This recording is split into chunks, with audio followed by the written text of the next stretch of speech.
मोर आ गोटे भिडियो रे आपण मन को बहुत बहुत स्वागत। तो आशा करुँची आपण मैंने समस्ते भलरे थे, मु भी पूरापूरी भलरे अच्छी। तो ये देखिपे आमर किशोरी बालिका बैठकर बरणीटा मुझे आसी डिसेम्बर मासर तृतीय सप्ताहर।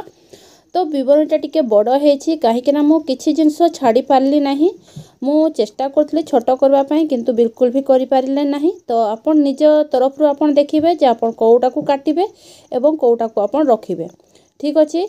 तो बरणीटा पढ़ी शुणेबा आगु मोर आपण को रिक्वेस्ट, जदि आपण मैंने मो चैनल फास्ट टाइम आछंती तो मो चैनल को निहाती सब्सक्राइब करदेवे, बेल आइकन को जाकी देवे, ताले एही परि भाबरे इन्फॉर्मेशन वीडियो सब आपण पाई परिबे। तो चलूँ ताहले आमे स्टार्ट करदेबा। एटे देखंतु अद्यता 21/12/2024 तारीख दिबा 1 घटिका समय रे अंगनवाड़ी केन्द्र बड़भुंडू ठारे साप्ताहिक अद्विका बैठक अनुष्ठित होइथिला। यह मो रजिस्टर हिसाब रे मु लिखी से आपणकर निज अंगनवाड़ी केन्द्र ना लिखिबे। उक्त बैठक रे समस्त किशोर किशोरी SHG member, GKS member, ANM दीदी, आशा दीदी, जांच कमिटी मेंबर, मातृ कमिटी मेंबर समस्ते उपस्थित रही आलोचना रे अंशग्रहण करथिले। उक्त बैठक रे रश्मिता सोरेन सखी और सहेली देउला माटी सभा कार्य परिचालन रे सहायता करथिले। डिसेम्बर मासर आलोच्य विषय आर्थिक साक्षरता, शिक्षा एवं दक्षता विकास। तृतीय सप्ताहर आलोच्य विषय बैंक संचय और ऋण। आमे द्वितीय सप्ताह रे बजेट प्रस्तुत विषय रे जानिले, संचय विषय रे मध्य जानिले। एही संचय राशि को किपरि विनियोग करिबा, एही संचय राशि रे भविष्यत रे निज पई खर्च करि पारिबा। आमे जदि एही संचय राशि घरे रखिबा ताहाले एहा चोरी हेबा, हजि जिबार भय थाए, किंतु जदि एही राशि को बैंक रे रखा जाए ताहाले एहा सुरक्षित होई रहिबो। आमको आमर जमा राशि उपरे सुध मध्य मिली थाए। ताहा सहित आमर जमा राशि को बैंक रे बंधक रखी ऋण मध्य नहीं पारिबा। जमा खाता विभिन्न प्रकारर रही अछि, जेपरिकी संचय खाता, चालू खाता, ओवरड्राफ्ट, कैश क्रेडिट, पुनः पुनिक आरडी, ऋण खाता, डीबीडी, एमआईसी, एसडीआर, एफडीआर इत्यादि। संचय खाता चेकबुक, निधि अंतरण, डेबिट कार्ड, यूपीआई आदि सुविधा मिले। संचय खाता एक व्यक्ति किंबा संयुक्त रूप से खोला जाई परिबो। संचय खाता रे जमा थिबा राशि उपरे सुध दिया जाए।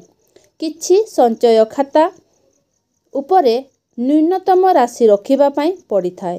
अवयस्क निमंते संचय खाता खोलिबा पई अभिभावक माध्यम रुहंते।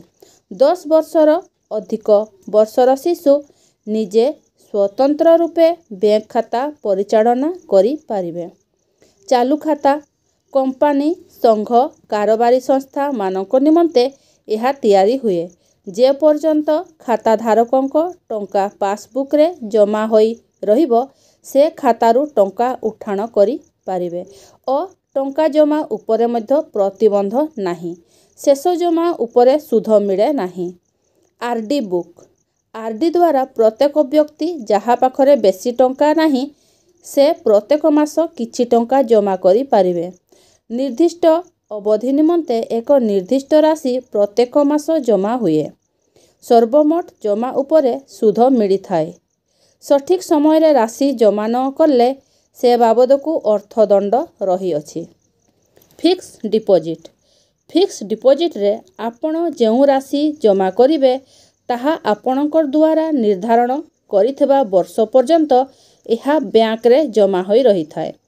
एही अवधि समाप्त हेले जमा राशि उपरे सुध प्रदान करी खाता धारकों को प्रदान करा जाए।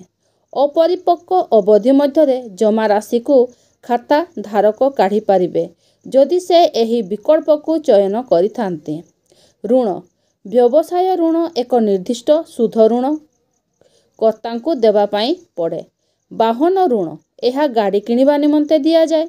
ऋण सुझी न पारिले बैंक गाड़ी निज आयत्तरे नहीं थाए। घर ऋण घर तैयारी किंबा किनिबा निमंते एही ऋण दिया जाए। शिक्षा ऋण उच्च स्तर पढ़िबा निमंते एही ऋण दिया जाए। ପାଠ୍ୟକ୍ରମ ପୂର୍ଣ୍ଣ କରି ଇନକମ୍ ଷ୍ଟାର୍ଟ ହେଲେ ଋଣ ଶୁଝିବେ।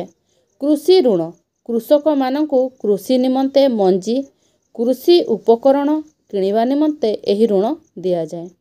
ସଭା ଶେଷରେ IFA ବଟିକା କିଶୋରୀ ବାଳିକାମାନଙ୍କୁ ପ୍ରଦାନ କରି ସଭା ସାଙ୍ଗ କରାଗଲା। ତ ମୁଁ ଏହିପରି ଭାବରେ ଲେଖିଛି। ଯଦି ଆପଣଙ୍କୁ ଏଥିରେ କିଛି କମେଇବାର ଥାଏ ତାହେଲେ ଆପଣ କମେଇ ପାରିବେ, କିମ୍ବା ଯଦି ଆହୁରି କିଛି ଆପଣଙ୍କୁ ଏଡ଼୍ କରିବାର ଥାଏ ତାହେଲେ ଏଡ଼୍ କରିପାରିବେ। ତ ଠିକ୍ ଅଛି, ତାହେଲେ ରହୁଛି। ଦେଖା ହେବ ମୋର ନେକ୍ସଟ ଭିଡ଼ିଓରେ।